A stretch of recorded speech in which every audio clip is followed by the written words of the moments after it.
Hai assalamualaikum, guys, kembali lagi dengan Top Quiz Movie. Jangan lupa tekan tombol subscribe, karena subscribe itu gratis, agar kita terus semangat, terima kasih. Kuy kali ini bercerita tentang film yang berjudul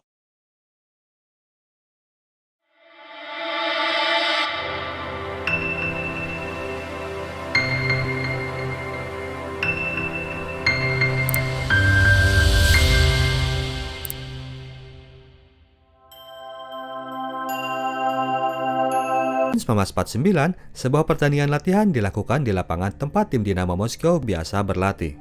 Seorang penjaga gawang muda menjadi perhatian para penonton karena gayanya yang ugal-ugalan. Dia melakukan save dengan gaya yang akrobat dan berani nekat keluar dari area gawang. Zaman dulu, area penjaga gawang cuma di bawah mister gawang. Kelakuan kiper muda ini sampai bikin gusar temannya karena saat itu Alexei Homich, kiper senior Dinamo Moskow dan timnas Soviet, sedang menyaksikan pertandingan tersebut. Jangan bikin malu, temannya bilang. Sebuah blunder kemudian dilakukan oleh si kiper junior ini yang kemudian membuat timnya kebobolan 1 gol. Mr. Homich langsung jadi kecewa karenanya. Babak pertama berakhir dan di waktu break sampai pada waktu babak kedua akan dimulai, kiper muda itu belum muncul juga ke lapangan. Kiper muda ini mengumpulkan mentalnya dulu biar siap menghadapi babak kedua dan akhirnya ia pun masuk ke lapangan dan membuat para penonton yang taruhan jadi kecewa karena menyangka si kiper muda ini gak bakalan berani balik ke lapangan. Yes, kiper muda ini adalah Lev Yashin. Tahun 1950, Lev Yashin masih mencoba berlatih keras untuk bisa menembus skuad utama tim Dinamo Moskow. Subuh-subuh, ia udah latihan sendiri di lapangan. Hari itu seperti biasa jadwal latihan para pemain Dinamo Moskow dan kelakuan Yashin ternyata masih sama kayak sebelumnya, berani keluar dari area gawang. Ketika dimarahi oleh pelatihnya tentang manuvernya itu, ia bilang karena dia lebih bisa membaca alur permainan lawan dari posisinya. Karena dianggap membangkang, akhirnya ia diganti oleh Senaya, sang kiper kedua. Meskipun dihukum, Yashin saat itu masih bersikeras kalau kiper itu bukan tiang gawang ketiga. Kiper juga seorang pemain yang harus ikut terlibat dalam permainan. Saat itu, mereka belum bisa mengerti bahwa di masa depan, dunia pada akhirnya harus berterima kasih terhadap kebebalan seorang Lev Yashin. Kalau bukan karena pembangkangan tersebut, mungkin Pep sama Jurgen Klopp gak akan jadi terfikirkan untuk membangun serangan dari kiper dan gak akan pernah ada kiper nekat macam Rene Higuita yang berani dribble ke daerah pertahanan lawan. Yashin terus berlatih keras. Dalam sesi latihan, ia mencoba mengikuti gerakan dan antisipasi Homich seniornya. Melihat kesungguhan Yashin, Homich jadi tergerak untuk melatih juniornya tersebut. Dia memberitahu gestur tubuh yang betul dan melatihnya dalam hal basic pergerakan seorang kiper. Lalu ketika kiper muda itu mulai kepedean, Homich mengujinya untuk menahan tendangan penalti. Yashin yang refleksnya hebat ini selalu bisa menahan tendangan Homich. Homich ini oleh jurnalis Inggris diberi julukan The Tiger karena keberaniannya dalam menjemput bola terobosan lawan dengan terkamannya pada ground. Itu karena bodinya lebih pendek ketimbang Yashin. Homich memberi nasihat agar Yashin mempergunakan potensi yang ia miliki dari dalam dirinya. Teknik nyusul belakangan. Masih tahun itu juga pertandingan eksibisi dilakukan antara dua tim rival sekota, Dinamo Moskow melawan tim Spartak Moskow. Pertandingan yang berjalan imbang meskipun skor saat itu 1-0 untuk Dinamo dan Homich the Tiger berhasil melakukan penyelamatan yang gemilang untuk mempertahankan keadaan. Suatu momen terjadi kemudian, Homich berusaha melakukan saves dan berakhir ia terhantam kaki lawan. Homich mengalami cedera dan Lev Yashin yang kemudian ditunjuk untuk menjadi penggantinya. Debut di tim senior bagi seorang Lev Yashin. Pertandingan itu disaksikan juga oleh petinggi militer yang menjadi sponsor Dinamo Moskow dan ia melihat di bawah gawang saat itu bukan Homich namun Yashin, orang yang belum pernah ia dengar namanya. Yashin mencoba beradaptasi dengan tensi permainan. Sebuah momen, tim Spartak melakukan serangan, sebuah crossing dilakukan, Yashin yang agresif ini berusaha menjemput bola tanpa melihat bahwa beknya juga sedang melakukan heading. Mereka pun bertabrakan. Bola muntah, kemudian diambil penyerang Spartak dan dicocor ke gawang yang kosong. Skor pun 1-1 karena kecerobohan kiper debutan itu. Pak tentara tidak ingin lagi melihat batang hidung Yashin ada di bawah gawang tim Dinamo. Sejak saat itu, Lev Yashin kerap jadi ejekan anak tetangga.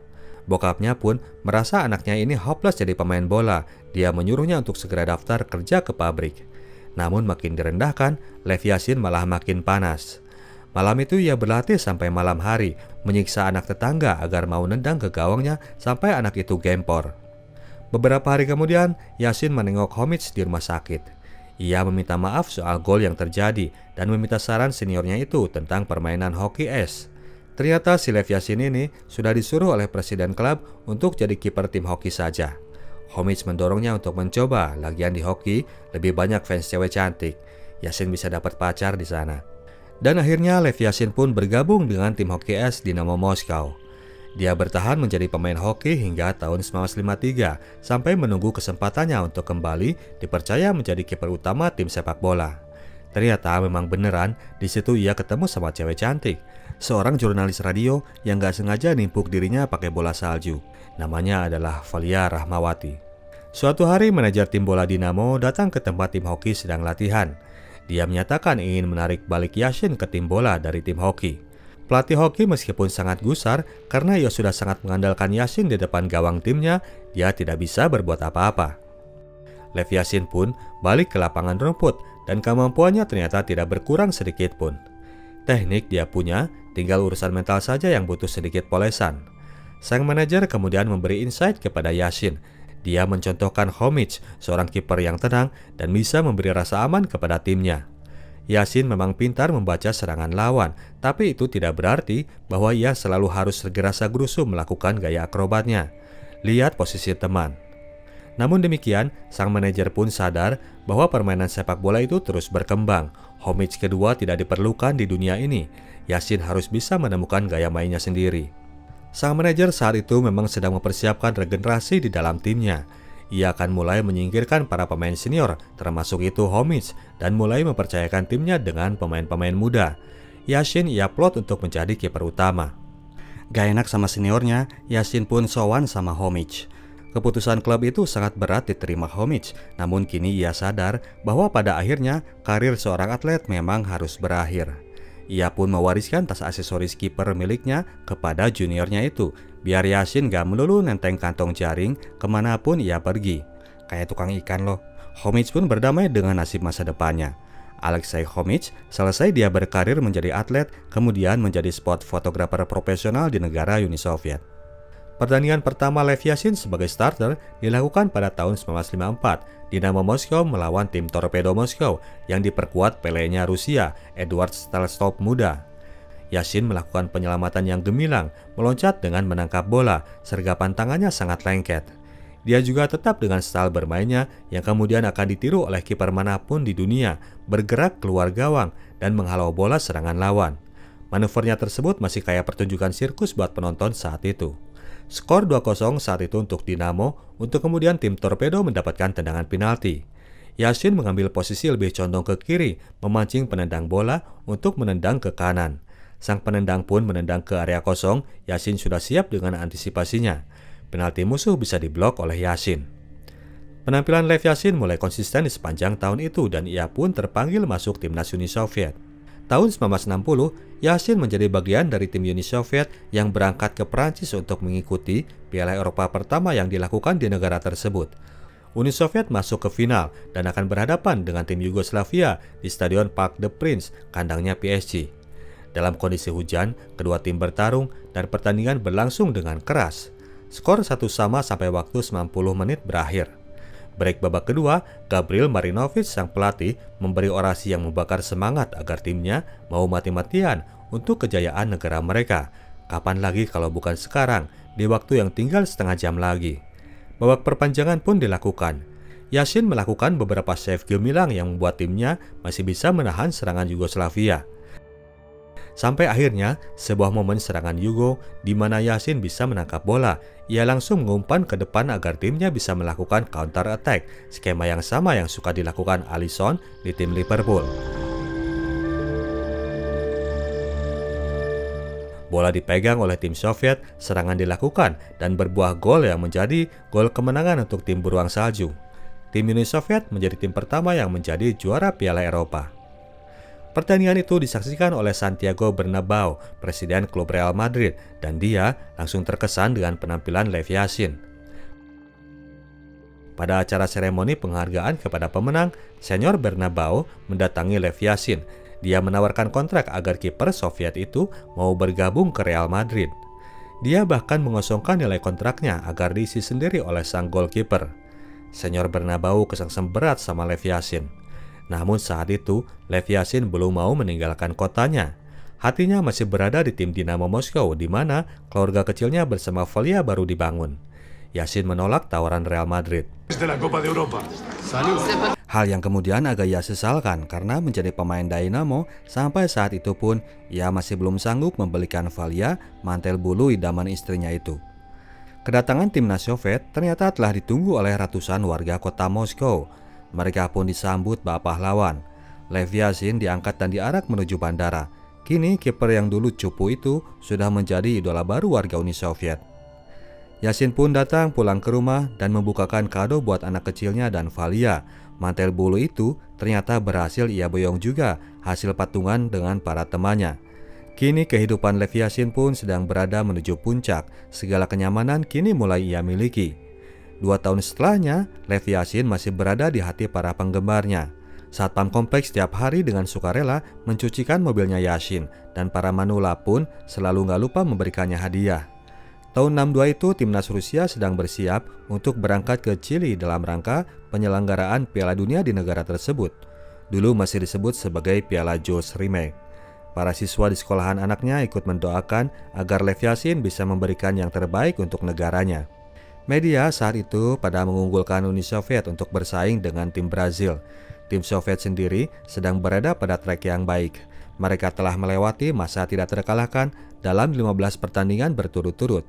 Kegemilangan tim Soviet ini tidak lepas dari solidnya seorang Lev Yashin di bawah Mister Gawang, dan kiper andalan itu sekarang sedang berada pada form terbaiknya.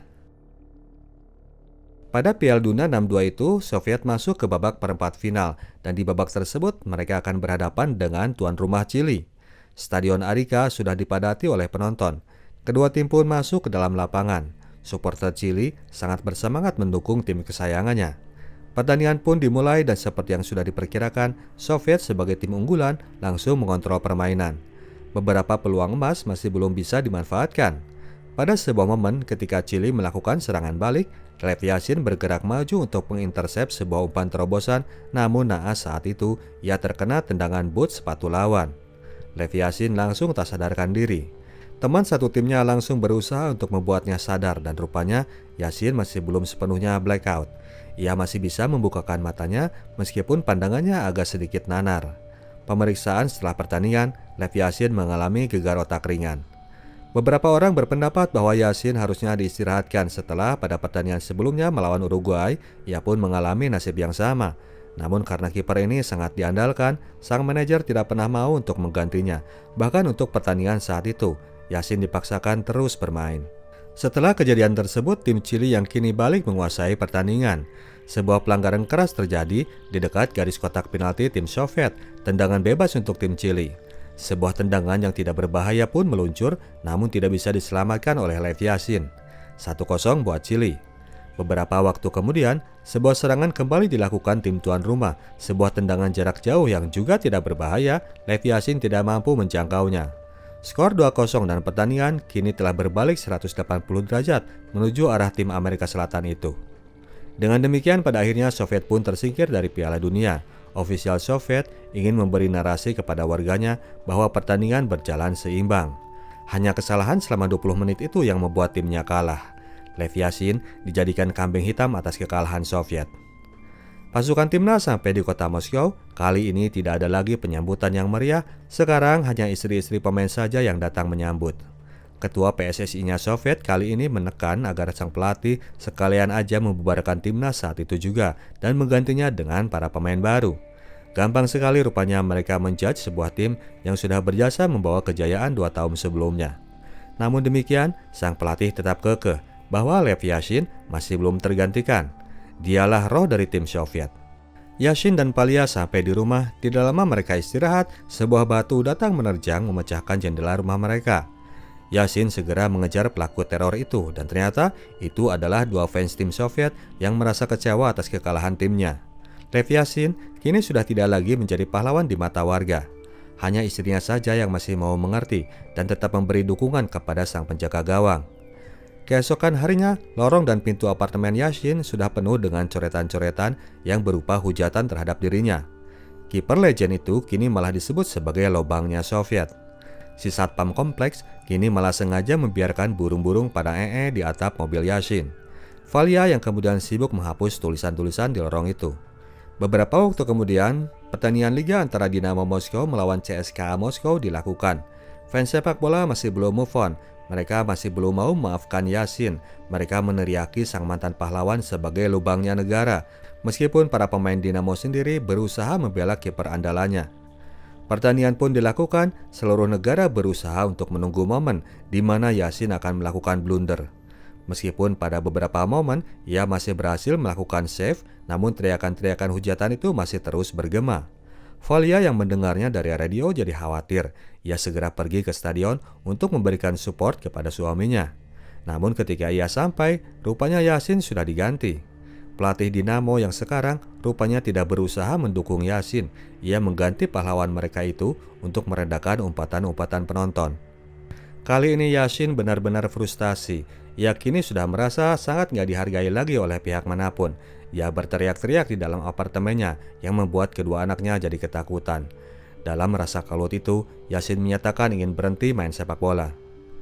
Lev Yashin untuk sementara menyepi ke daerah pinggiran. Di sana dalam perenungannya, ia menemukan lagi rasa cintanya terhadap sepak bola. Bagaimana ia sedari kecil berlatih bola, mulai dari diposisikan sebagai penjaga gawang. Awalnya ia pengen jadi striker, terus digembleng tentang mentalitas seorang kiper, harus mau gulang-guling sama manjat-manjat. Di sana pun ia bergaul dengan anak kecil yang masih sangat antusias dengan permainan bola, tanpa peduli politik dan kepentingan. Pulang ke Moskow, Lev Yashin memutuskan untuk melanjutkan karirnya. Dia tidak mempedulikan apapun yang telah terjadi. Dia fokus dengan suara hatinya. Maka dari itu, ketika di musim berikut, ia didegradasi ke tim cadangan, ia pun menerimanya dengan lapang dada. Reputasi dan ditambah usianya yang sudah 32 membuatnya tersingkir dari tim utama. Namun Lev Yashin masih terus bersyukur, setidaknya ia masih berada di tim sepak bola meskipun berada di lingkungan junior yang tidak begitu menghargainya. Yashin tetap all out dan total berlatih bersama junior-juniornya, sampai akhirnya ia pun mulai mendapatkan respect dari mereka. Suatu hari yang cerah, ofisial klub Dinamo Moskow mendapatkan surat kejutan dari FIFA, organisasi tertinggi sepak bola dunia. Lev Yashin pun dipanggil masuk kantor, sebuah kejutan yang seperti petir di siang bolong.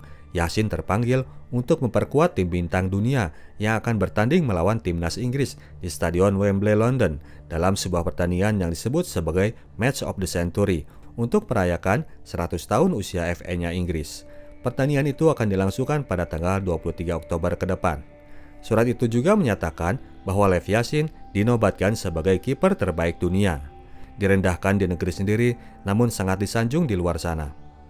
23 Oktober 1963, Stadion Wembley, London, Lev Yashin berada pada line-up yang menjadi starter untuk bermain di babak pertama. Sebuah line-up yang itu termasuk Josep Masopust, bintangnya Ceko, Raymond Kopa, bintangnya Prancis, Denis Law, bintang MU asal Scotland, Alfredo Di Stefano, bintang Argentina, dan Eusebio, bintangnya Portugal. Ferenc Puskás yang usianya udah agak lanjut ada di bangku cadangan. Pele tidak ikut gabung, mungkin karena jadwalnya bentrok sama jadwal Intercontinental Cup Santos melawan AC Milan. Pada pertandingan itu, Lev Yashin bermain apik. Ia melakukan beberapa save yang membuat timnya bisa menahan timnas Inggris 0-0 sampai babak pertama berakhir. Pertandingan itu sendiri berakhir 2-1 untuk kemenangan timnas Inggris. Yashin pun pulang ke Moskow dan di bandara, tiba-tiba seseorang datang menghampirinya. Dikira itu adalah fans yang mau minta tanda tangan, namun ternyata dia ini adalah wartawan yang mengirimkan kabar kekalahan Soviet tahun lalu di Chili. Dia minta maaf atas laporan yang sudah ia tulis. Ia menjelaskan bahwa itu adalah paksaan dari ofisial tim Soviet. Yashin sudah melupakan apa yang terjadi. Dia pun lanjut dan rupanya kumpulan fans sudah menunggunya di gerbang bandara. Mereka kini merasa bangga dengan Yashin yang sudah diakui sebagai salah satu pemain terbaik di dunia. Kemarin kemana aja loh. Yashin tidak mau larut dalam euforia. Ia memilih menghindar dan memilih untuk merayakan dengan teman-teman dekatnya saja yang selama ini berada di belakang mendukungnya. Volodya dan beberapa pemain Dinamo lainnya. Saat itu, Volodya juga menyampaikan bisik-bisik yang sudah ia dengar bahwa Yassin akan kembali dipromosikan ke tim senior dengan kenaikan gaji yang signifikan pula. Yassin memang terus meroket dari saat itu. Akhir tahun 63, ia dinobatkan sebagai pemenang Ballon d'Or, satu-satunya kiper yang pernah menerima gelar tersebut sampai saat ini. Dan sebagai bentuk penghargaan kepada kiper terbaik sepanjang masa ini, FIFA kemudian menggelar testimonial match yang dilakukan di Stadion Luzhniki, Moskow pada tahun 1971 sebagai pertandingan perpisahan bagi Lev Yassin yang hendak pensiun. Tim Dinamo Moskow bertanding melawan tim dunia yang diperkuat oleh Pele, Eusebio, Gerd Müller, Bobby Charlton, dan sang kaisar Franz Beckenbauer. Homage the Tiger berada di sana sebagai jurnalis untuk mengabadikan momen terakhir penampilan anak muridnya itu. Bermain di hadapan 100.000 orang penonton yang membadati Stadion Luzhniki, dalam umurnya yang sudah ke-42 itu, Lev Yassin masih bisa melakukan save-save yang gemilang. Dinamo Moskow masih belum kebobolan ketika Yassin berada di bawah gawang sampai kemudian ia keluar untuk digantikan oleh Vladimir Pigui. Seluruh stadion termasuk itu pemain dan penonton memberikan aplaus ketika Yassin keluar dari lapangan. Seorang legend yang namanya kini dipakai sebagai nama trofi dari gelar kiper terbaik dunia. Kiper yang membuat kiper-kiper lain jadi ada alasan untuk bisa mangprang keluar gawang. Oke, demikianlah ceritanya Bro dan Sis. Kita tim Sinotok cabut dulu. Sampai jumpa di video kita selanjutnya. Ciao.